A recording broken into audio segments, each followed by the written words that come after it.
The orchestrations were the things that I had that slowed me down a lot, even though I had really cool ideas. What I recognized was there were two things that I really, really understood after I did the first orchestration. And I realized that, oh my God, this is a disaster.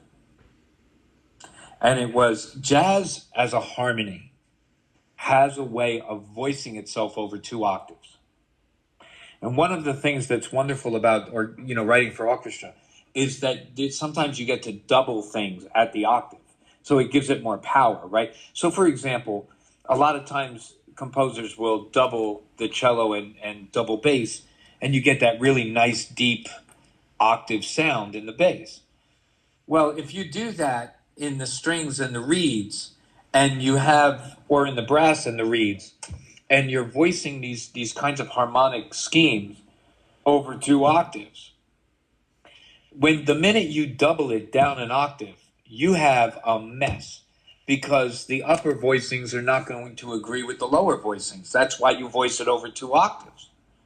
So when I went back and started listening to it and started looking at it and going, oh my God, man, I have to bring all of these harmonic fills and chords and patterns into agreement with each other. And I think that that's what caused a lot of the panic near the end of the process. Because if you do that for a 20-minute piece, that's fine.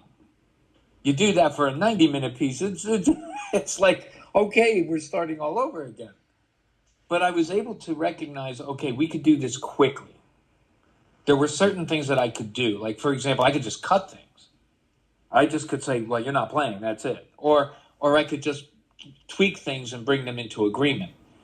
The other thing that I recognized, because we had so many different entities on stage, it wasn't like I've never orchestrated before, but, I had a jazz ensemble, a large jazz ensemble.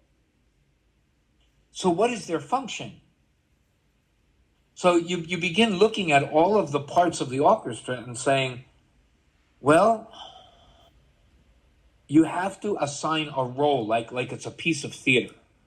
Like we're at we're doing a play, and the reeds have some role, and you know what I mean? You begin to recognize that this is not just about musical composition or sound. This had to become a little bit more about theater. And so the percussionists, they have a role, and the jazz ensemble has a role, and the piano player, the rhythm section has a role. And once I realized that, I was able to recognize it's the same idea as when you're writing a script. You know as well as I know, you get a bunch, like I grew up in an Italian household. You get 5, 6, 7 people around the table. There are 4 conversations going on, and none of them are relating. So it's chaos, right? Well, in orchestration, or actually in a play, you set people at a table. Somebody speaks because they're giving information. Nobody else speaks until that person is done. Theater doesn't resemble real life. So I began recognizing that once I started assigning roles to whoever, whether it was the instrumental bodies or to particular soloists, then I had to get people out of the way whenever they were speaking. And once that was solved, everything was solved. Because, Andrew, I actually did some pretty experimental stuff with the orchestration, especially in the Chinese section. I mean, I was like I had half of the strings holding notes out for like forever, while there was these intense syncopations by the other half, playing the exact same notes. There was just some things I was doing where even members of the orchestra was saying, when we were out there rehearsing ourselves, it didn't make any sense. But then when we experienced it in the ensemble, oh, yeah, now we get it. So I think the orchestrations were particularly challenging, man. The writing was not that challenging because I was flooding ideas. I never ran out of ideas. But when you had to then get basically 4 ensembles, including a chorus and solo singers, you had to bring them all into agreement. And that was the real challenge.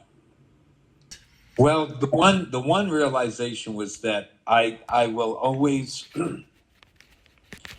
I will always remember the rehearsals more than the performance, because the rehearsals really bonded people together.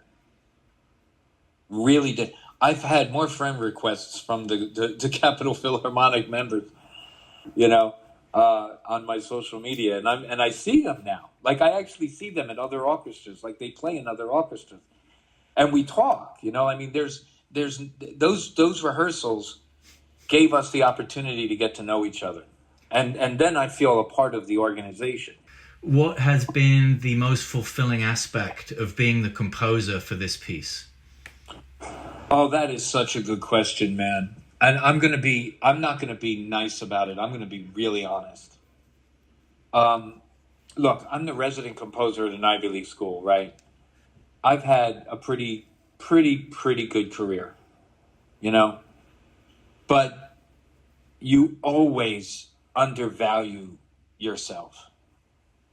You always undervalue yourself because you're the one that's actually doing the work. You're not, if if you're looking from the outside looking in and you go, okay, this artist is very successful. They have great skill. They're able to do X, Y, and Z. But you never believe that because you're in there, you're in there boxing with the material. It's sort of like a boxer who knows every mistake they make in the ring. But when I listened to that work, I was so at peace. And I remember going up and the applause and everybody and everything. And I think the most rewarding thing was really for the first time in my life, I said, yes, I belong here. And I think it is the greatest thing in the world to be associated with an organization who is trying to bring something unique musically and culturally and beautifully to a community that really does need it.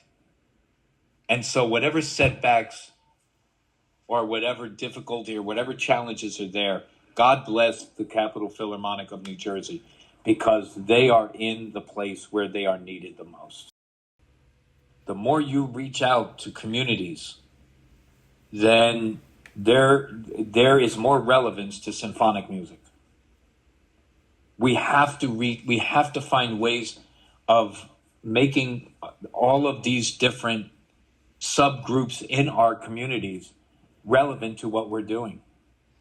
And I think that Wenya and Jill and you and Lauren and the board and even John, who did that remarkable logo. Oh my God, what a brilliant logo! Um, Everything. I mean, it was something special. The pervading feeling for me is breathe. Breathe and allow whatever's next to inform you. And let's see what happens. Like, there are so many wonderful possibilities, and don't be afraid of them.